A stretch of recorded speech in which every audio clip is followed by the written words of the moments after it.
now on the West Her Hotline by a good friend of Nate's and a friend of the station and the show.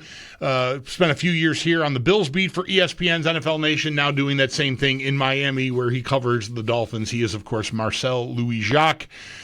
Marcel, it's Nate and Chris in Buffalo. How are things? Oh, man, things are good. Things are hot right now. The humidity is, let's just say this trip to Chicago is coming at the perfect time, man, because it's, my windows inside the house are fogging up. Like, I can't see outside. It's beautiful. It's almost like nature's frosted glass, but it's pretty rough, man. I want to get out of here. All right. Well, glad to hear you're going to have an opportunity to get out of there. Just remember this in, like, February, all right? Yeah.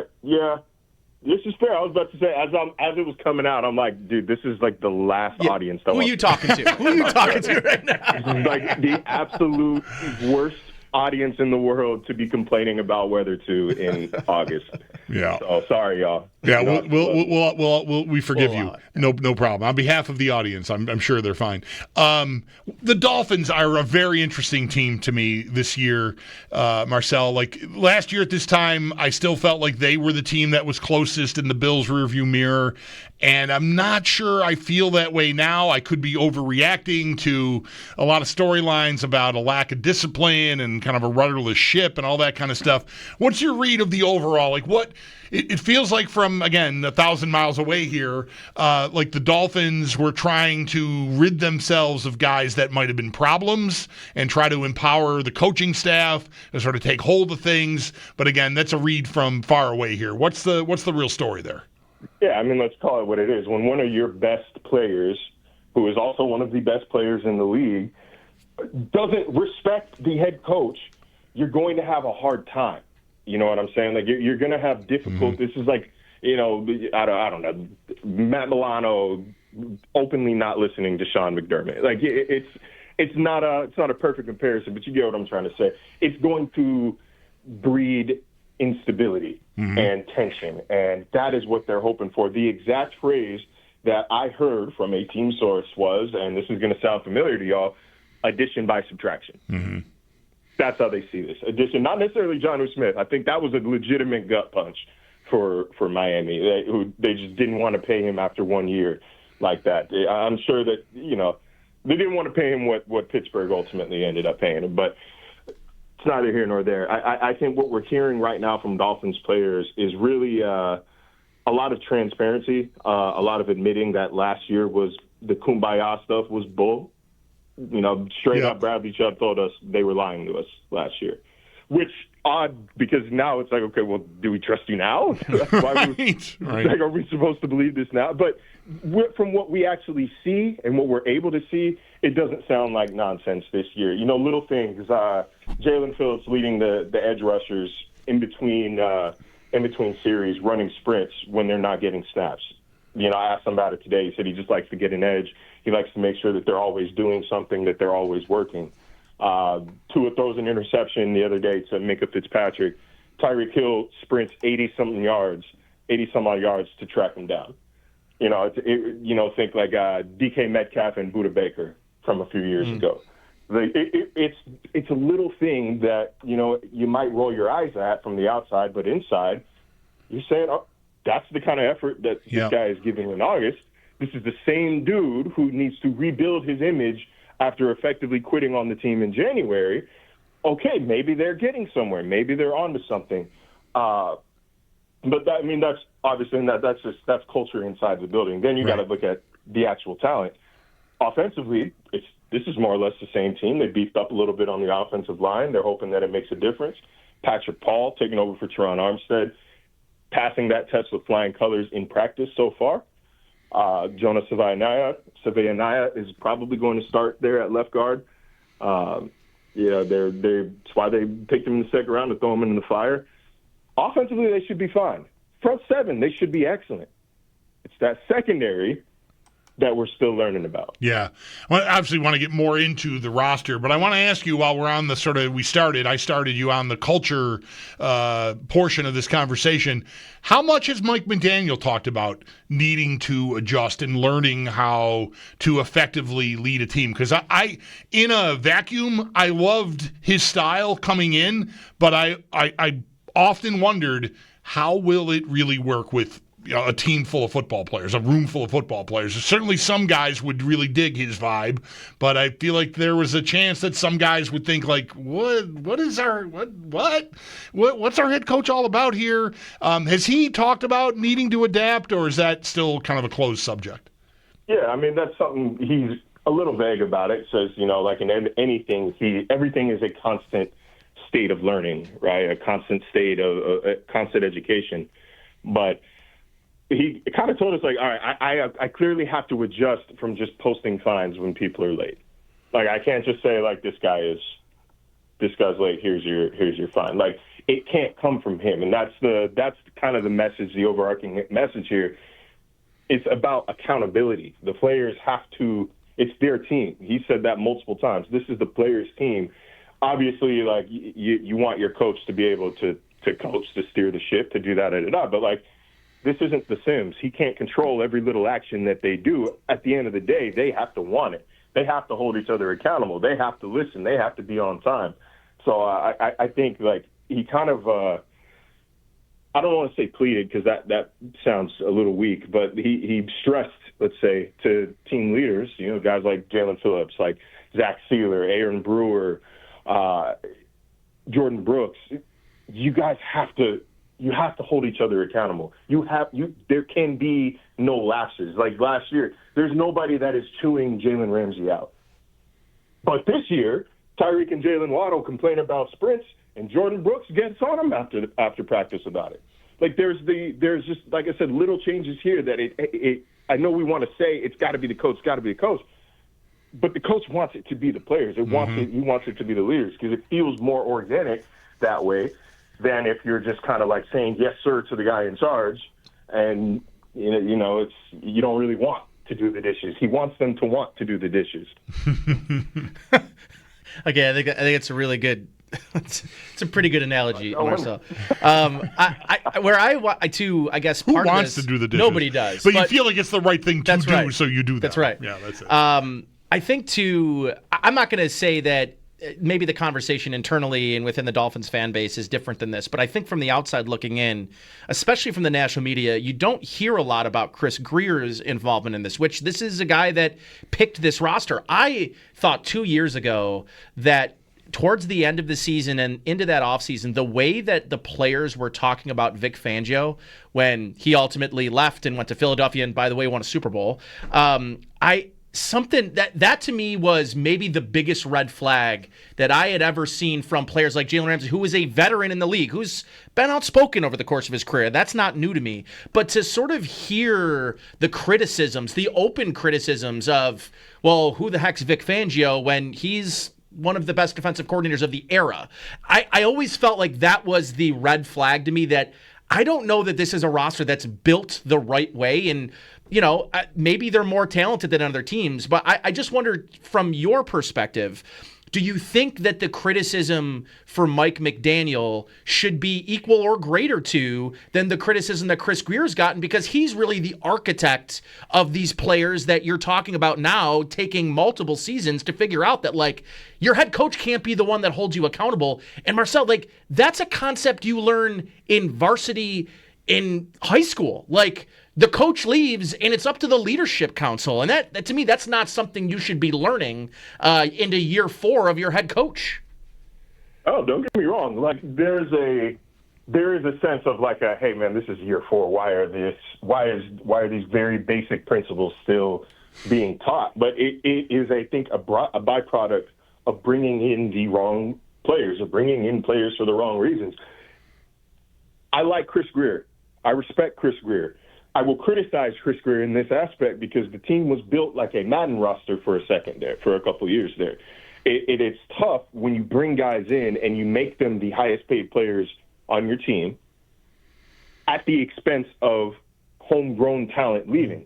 So this is great, and Bradley Chubb has been a positive presence in the locker room. I'm just using his contract as an example. It's great that you have a Bradley Chubb, but then you lose an Andrew Van Ginkel. Like it's great when you bring in Jalen Ramsey, but then all of a sudden you're losing Javon Hollins, and you're losing Christian Wilkins, and you're losing Rob Hunt, and Yep. So like it is a tough way to build.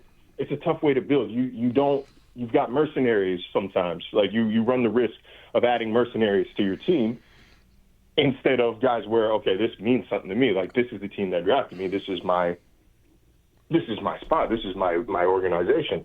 So I think they ran into that issue a little bit there. I think they have largely cleaned that out. I think that they believe this group is bought in. I think Tua Tagovailoa has taken a bigger step, a more vocal step as a leader. That's something that I don't think is particularly natural to him. I think it's something that it has taken him a few years because of the Brian Flores era to get used to doing and to be comfortable doing and to accept the fact that, like, I am a leader. Like, guys do look up to me. Like, I am one of the best players on this team, if not the best player on this team. Like, I need to be – I'm the guy people are looking to. I have to come through. I have to deliver. So, like, it's don't get me wrong here. You're right in the sense that, like, dude, this is year 4, man. Like, you can't be asking players to be accountable. But at the same time, like I said, this isn't The Sims. You can't control every little thing they do. At some point, the responsibility does fall on players to behave, in a sense. Like, it falls on players to do the work. And from everything we're being told this year, they're doing the work. I want to see it. I believe it when, they're going to Buffalo and win a game, or I'll believe it when they win the division. I'll believe it when they don't fall apart in December. But they're speaking it, and everything it's passing the eye test right now in August. So is that, would you say, maybe all of the reasoning of trading a Jalen Ramsey? I mean, it's a player they extended. It's a player that I think they looked at the position and they traded. I know, and Kohu obviously gets hurt. Different. I mean, he's the slot guy, but like they really thinned out a position that was really thin behind Jalen Ramsey, and now obviously with injuries, it's even more thin. Like, is the Jalen Ramsey trade maybe like the line in the sand then for the organization? Yeah, and I think that's kind of that's a message from McDaniel. It's a message from Greer too. It's like, dude, if you're not with it, you're getting out of here. Like, if you're not on board, we will get you off. We will get you off board. You will leave the ship. So, and while we're talking, just going back to Chris Greer and this Jalen Ramsey trade, I think that's the best move that he has made since he has taken over as general manager, is flipping Jalen Ramsey for Minkah Fitzpatrick. Whatever you think about Minkah's peak of his career, maybe he's at it, maybe he's, it's on his decline, whatever. But to get a player of that caliber for a guy who the world knew you wanted to trade. We did an exercise at ESPN, some of our insiders, what do you expect in return? And I had to choose the offers. I was getting 7th-round picks. I was getting pick swaps. I saw a 4th-round pick from Ben Solak and said, oh, my God, that's the best it's going to get.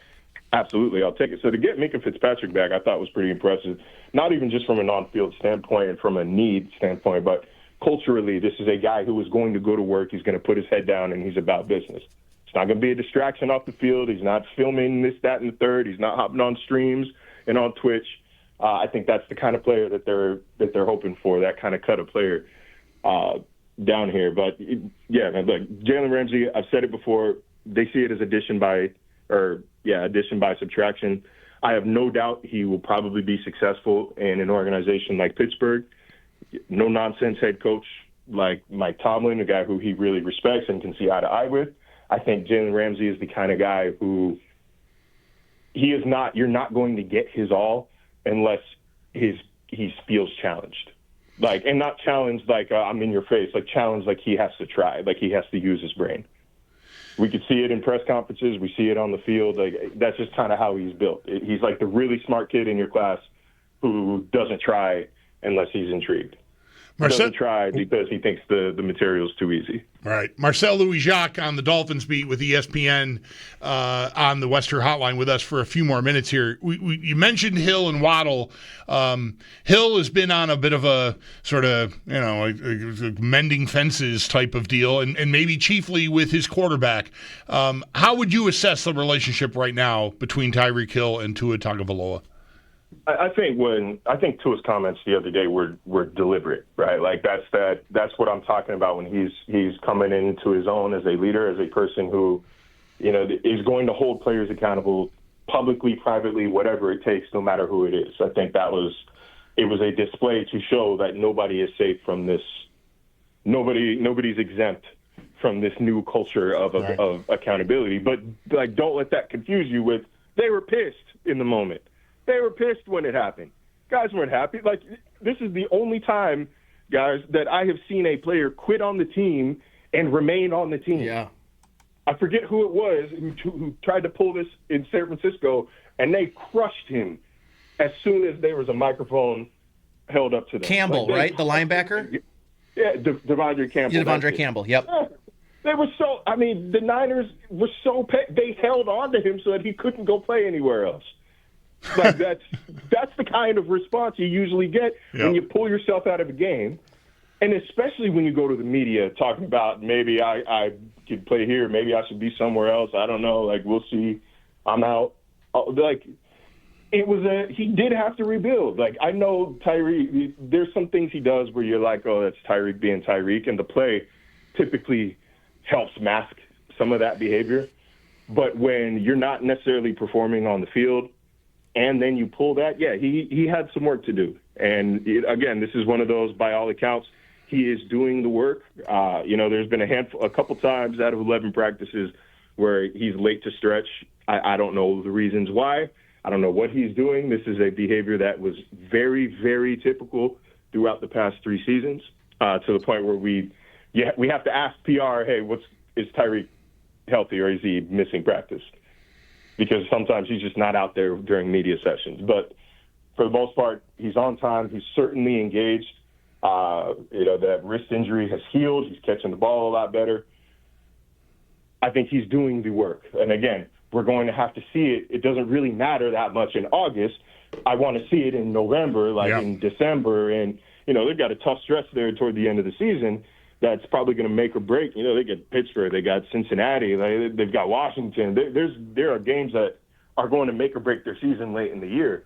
I want to see what he does when adversity hits, not just when it's hot outside, but when there's real adversity pertaining to your success as a team. But he definitely had some work to do, and by all accounts, he is doing the work. I know last year was kind of a mess, but is he still?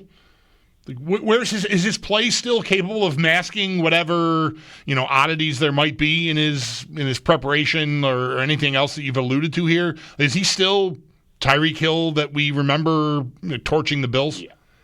Yeah. I think he was just voted 47 in this NFL Top 100. I think that's too low.